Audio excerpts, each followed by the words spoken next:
આગળનો એક concept mall સંકલ્પના અને મોલર દર. તો અહીંયા જરૂરિયાત શા માટે પડી મોલ સંકલ્પનાની? તો દ્રવ્યના ખૂબ જ નાના જથ્થામાં દ્રવ્યના અણુઓની સંખ્યા, અણુઓ અથવા તો પરમાણુઓ ની સંખ્યા ઘણી બધી વધારે હોય છે. અને વધારે હોય તે સંખ્યાને દર્શાવવા માટે મુશ્કેલી પડે. દાખલા તરીકે આપણે ચોકડી સમજાવવા માટે એક ઉદાહરણ આપ્યું છે કે યુઝ્યુઅલી આપણે બજારમાં જઈએ અને કેળા લેવા જઈએ તો આપણે શું કરીએ? એવું કહીએ છે કુદર જોજો આ વિચાર સાહેબ 1 કિલો કેળા આપો. ના, આપણે શું કહીએ છીએ બેટા? 1 ડઝન કેળા આપો. 1 ડઝન, ડઝન એટલે કેટલા થશે બેટા? 12 નંગ. શું કરીએ છીએ આપણે? તો માર્કેટની અંદર જ્યારે જઈએ ને ત્યારે એને દર્શાવવા માટે યોગ્ય જથ્થા અથવા યોગ્ય એકમનો ઉપયોગ કરીએ છીએ. એ જ રીતના અહીં અંદર જોઈએ તો 1 ડઝન બરાબર કેટલા થશે બેટા? 12 નંગ થાય. એ જ રીતના 1 કોડી, કોડી તો ઉત્તરાયણના રસિકો માટે પતંગ જ્યારે લેવા જઈએ ત્યારે એ 20 નંગ છે. અને એ જ રીતના 1 ગ્રોસ, એ ગ્રોસ બરાબર કેટલો થાય બેટા? 144 નંગ. તો આ બધું આપણે આપણી સરળતા ખાતર, મનુષ્ય હંમેશા પોતાની સરળતા ખાતર નવું બનાવતો રહેતો હોય છે, પણ એના પરિણામે ભોગવતો રહેતો હોય છે. બરાબર? તો હવે અહીંયા વૈજ્ઞાનિકોને મોલ સંકલ્પનાની જરૂર શા માટે પડી? તો આ સંખ્યા ઘણી બધી વધારે છે. પરિણામે જે આપણી મૂળભૂત રાશિઓ છે એ મૂળભૂત રાશિમાં છેલ્લી સંજ્ઞા સાતમી દ્રવ્યનો જથ્થો, દ્રવ્યનો જથ્થો દર્શાવવા માટે આપણે સંજ્ઞા કઈ વાપરી બેટા? n. અને જે કયા એકમમાં મપાય છે? તો મોલ. એને સાંકેતિક ભાષામાં આપણે શું કહેતા હતા? mol. તો મોલ એકમની અંદર વૈજ્ઞાનિકોએ નક્કી કર્યું. હવે મોલ એકમ ક્યાંથી શોધવામાં આવ્યો? તો વૈજ્ઞાનિક આપણે શું કર્યું બેટા? તો આપણે આગળ કાર્બન 12 ને પ્રામાણિક તરીકે લીધું હતું. તો કાર્બન 12 તો કાર્બન 12 નું વજન અહીંયા પ્રામાણિક તરીકે સ્વીકારી લીધું. કેટલું બેટા? તો લગભગ 12 ગ્રામ. કેટલું લેવામાં આવ્યું? 12 ગ્રામ કાર્બન. તો 12 ગ્રામ કાર્બન જે ખરો એ 12 ગ્રામ કાર્બનમાં રહેલા અણુઓની સંખ્યાને 1 મોલ તરીકે સ્વીકારવામાં આવ્યું.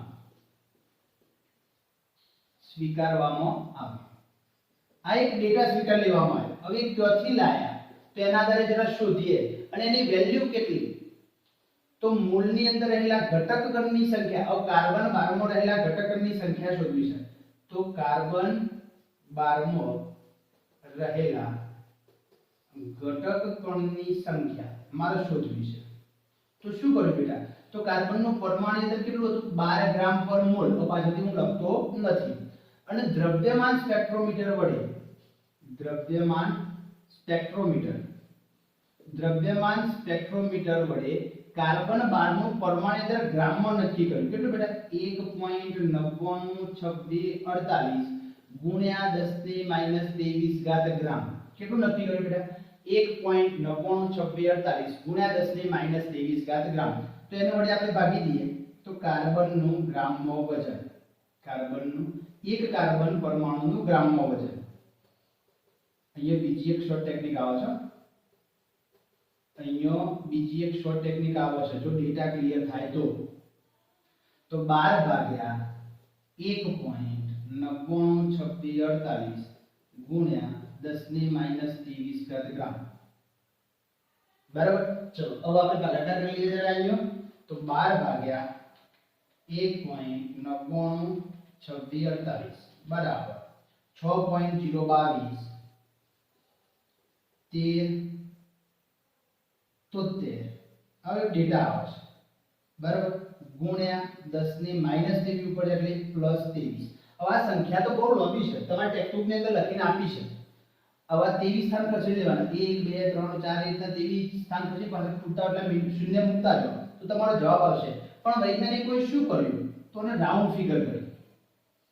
કેટલી બેટા 6.022 ગુણ્યા 10 ની 23 ઘાત અને મોલ સંખ્યા માટે એક શોર્ટ સંજ્ઞા વાપરી કઈ બેટા Na જેને શોર્ટ ફોર્મમાં કહેવાય નંબર ઓફ એવોગ્રેડો કોની યાદમાં તો એમિડો એવોગ્રેડો વૈજ્ઞાનિકનું નામ છે એમિડો એવોગ્રેડો નામના વૈજ્ઞાનિકની યાદમાં આ સંખ્યાને નંબર ઓફ એવોગ્રેડો તરીકે સ્વીકારી લીધી. હવે જો જરા કોઈ પણ સાહેબ પરમાણુનું ગ્રામમાં દર શોધવાનું કે તો બીજું સૂત્ર આવું બને 6.022 ગુણ્યા 10 ની 23 ઘાત બરાબર અહીંયા પરમાણુય દળ કયા એકમમાં AMU માં ભાગ્યા એક પરમાણુનું ગ્રામમાં વજન. આ એક બીજું સૂત્ર બની ગયું. જો એક પરમાણુનું ગ્રામમાં વજન શોધવા માટે મેં તમને આગળ એક સૂત્ર તો આપ્યું છે, સાથે સાથે આ બીજું સૂત્ર બની ગયું. એટલે આ સૂત્રમાં કિંમત મૂકે તો જવાબ આવી જાય. એક પરમાણુ દાખલા કાર્બનનું શોધવું છે તો કાર્બનનું મૂલ્ય લઈજો અને પરમાણુ દર 12 માં 12 ભાગ્યા 6.022 કરશો અને સાદું કરશો એટલે તમારો જવાબ આટલો સરાઉન્ડિંગ આવી જશે. સરાઉન્ડિંગ જવાબ શું થશે બેટા 1.994648 તમારો જવાબ શું થશે આવી જશે. ક્લિયર વસ્તુની અંદર એકદમ સરળ. બંનેમાંથી ગમે તેનો તમે ઉપયોગ કરી એક પરમાણુનું ગ્રામમાં વજન સરળતાથી નક્કી કરી શકશો. ક્લિયર? ઓકે.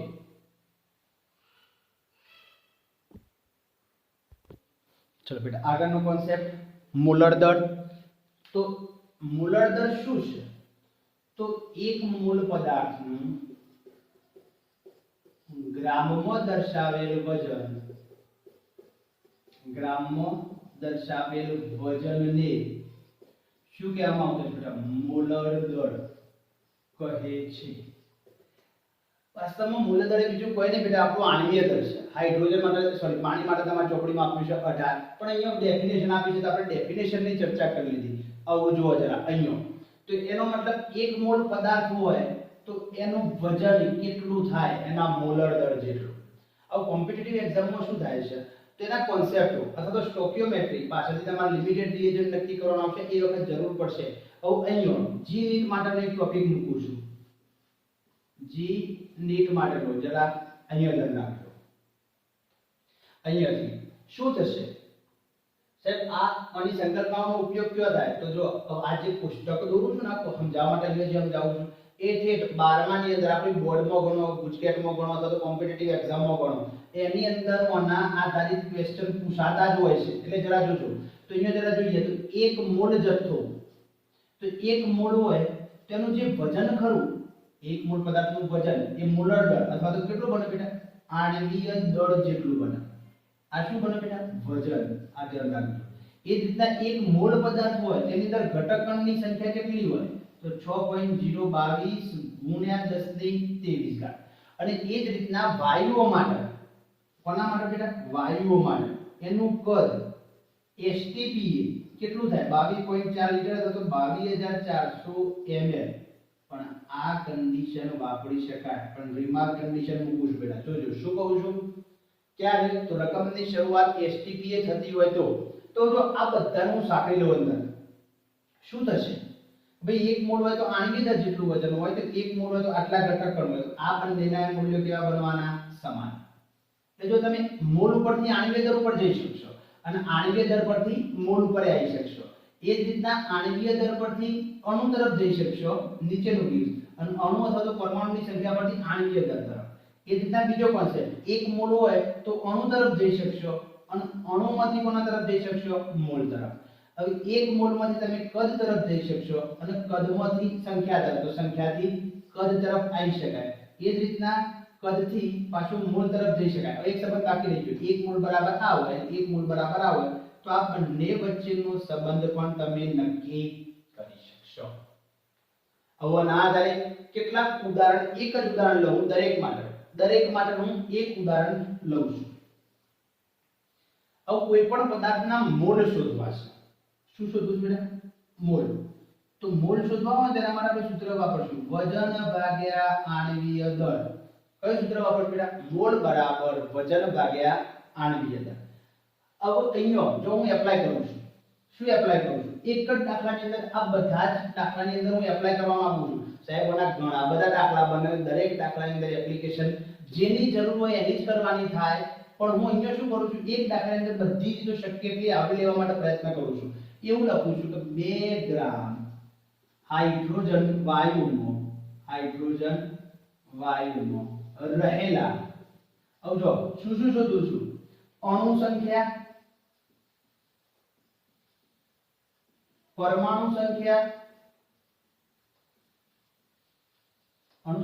પરમાણુ સંખ્યા, એનું આણ્વીય દળ તો આપણે એ તો શોધવાના છીએ મોલની અંદર, અને એસટીપીએ કદ શોધો. આટલું બધું શોધવાનું. જો હું એક દાખલા મેં એપ્લાય કર્યું, તમારે કોઈ એક પર્ટિક્યુલર કે તો કોઈ એક પર્ટિક્યુલર ની જ રાશિ બનાવી દેવાની, તમારો જવાબ આવી જશે. પણ અહીંયા બધું શોધું. જો મારે અણુ સંખ્યા બધું શોધવું છે તો મોલ પહેલા શોધી નાખું. તો મોલ બરાબર સૂત્ર શું થશે બેટા, વજન ભાગ્યા આણ્વીય દળ. તો હાઇડ્રોજન નું વજન કેટલું આપ્યું છે, 2. હવે હાઇડ્રોજન વાયુ કીધું છે એટલે શું થાય બેટા, H2. એક હાઇડ્રોજન નું પરમાણુ દળ 1 હોય તો 2 નું કેટલું થાય, 2. તો 2 ભાગ્યા 2 બરાબર 1, એટલે 1 મોલ મળે. अब अणु संख्या 1 मोल હોય તો એની અંદર અણુ સંખ્યા કેટલી થાય, અહીં આપણે લખ્યું છે કેટલું બેટા, 6.022 ગુણ્યા 1023 અણુ. હવે સૂત્ર પરથી મને મોલ કેટલા મળે, ઓલરેડી એક જ મળે છે, જે મળે આ આપણો સ્ટાન્ડર્ડ ડેટા છે. 1 મોલ બરાબર આટલા. અહીં આપણે શબ્દ લખીએ ઘટક કણ. ઘટક કણ તરીકે પરમાણુ, અણુ અથવા તો આયન હોઈ શકતું હોય છે. તો 1 મોલ બરાબર 1 મોલ હોય તો કેટલા, આમિયો નામ જ લખ્યું, 1 મોલ એ આટલા હોય તો મને મોલ કેટલા મળે, 1 જ. તો સમથિંગ જવાબ કેટલો આવશે, એટલો ને એટલો જ, 6.022 ગુણ્યા 1023. હવે અણુ શોધવા છે. હવે જો મારે બીજું સંખ્યા, સોરી અણુ તો શોધી નાખે, હવે પરમાણુ સંખ્યા શોધવી છે. હવે જો જરા હાઇડ્રોજન H2 ના એક અણુમાં કેટલા પરમાણુ હોય બેટા, હાઇડ્રોજન ના એક અણુમાં 2 પરમાણુ હોય. તો હવે આ અણુ કેટલા મળે, 6.022. તો H2 ના એક અહીં આપણે સાંકેતિક સંખ્યા લખીએ, 6.022 ગુણ્યા 1023 માં કેટલા પરમાણુ હોય, તો સમથિંગ 2 ગુણ્યા 6.022 ગુણ્યા 1023 બરાબર 12.044 ગુણ્યા 1023. આ શું મળે બેટા, પરમાણુ. હવે એનું કદ શોધવું છે. કદ આપણે લીટરમાં શોધી શકીએ અને mm માં શોધી શકીએ. હું લીટરમાં શોધું છું યુઝ્યુઅલી. તો જરા અહીંયા ધ્યાન રાખીએ. તો આપણે 83 શું કહે છે ભાઈ, 1 મોલ પદાર્થ તો તેનું એસટીપીએ કદ કેટલું થાય, 22.4. તો 1 મોલ પદાર્થ હોય, 1 મોલ H2 હોય તો એનું એસટીપીએ કદ કેટલું મળે, 22.4 લીટર. પણ મને મોલ કેટલા મળે, યુઝ્યુઅલી એક જ મળ્યા છે. તો 1 મોલ H2 માટે કેટલું બનશે, તો સમથિંગ જવાબ કેટલો આવશે, 22.4 લીટર. આ એક એવો ડેટાની માહિતી છે કે જેની મદદથી ઘણી બધી પરીક્ષાઓમાં પૂછાયેલા પ્રશ્નો તમે સરળતાથી સોલ્વ કરી શકશો. તો મોલ કોન્સેપ્ટને અહીંયા કોમ્પ્લીટ, જો બેટા એપ્લાઇડ ક્વેશ્ચન, દરેક પ્રશ્નની ઉત્પત્તિ એ વિચારવાવાળાના મગજમાંથી થતી હોય છે. એને સોલ્વ કઈ રીતના કરવો તો એ આપણી બાબત છે. તો અહીંયા આ કોન્સેપ્ટના આધારે તમે જશો તો તમને મને નહીં લાગતું કે કોઈ જગ્યાએ મોલ કોન્સેપ્ટની અંદર કોઈ પણ જગ્યાએ ક્વેરી પડે. માત્ર આ ચાર્ટ ના ડેટા સમજી લેજો અને આ જોઈ તમે કોમ્પિટિટિવ એક્ઝામના ક્વેશ્ચન જોજો. આ ચાર્ટ ઉપરથી તમારા ઘણા બધા પ્રશ્નોના જવાબ આવી જશે. પ્રશ્નો કેવા પૂછાય છે, સમથિંગ ઓપ્શન એવા છે કે નીચેનામાંથી કોની અણુ સંખ્યા વધારે છે, નીચેનામાંથી શામાં પરમાણુ સંખ્યા વધારે છે, નીચેનામાંથી કોના બેના પરમાણુ દળ વજન સમાન થતા હશે. તો કેવા બધા એપ્લાઇડ ક્વેશ્ચનના પ્રકાર આ માત્ર ને માત્ર આ શોર્ટ ટેકનિકની મદદથી તમે સરળતાથી શું કરી શકશો, ગણી શકશો. ગણવા પ્રયત્ન કરજો. ના આવે તો કમેન્ટ બોક્સમાં આપજો, તો આપણે ગણી અને ફરીથી એના આપણે રિપ્લાય આપીશું. ઓકે, તો મોલ કોન્સેપ્ટ અને મોલર દળ આપણે ક્લિયર કરી લીધું.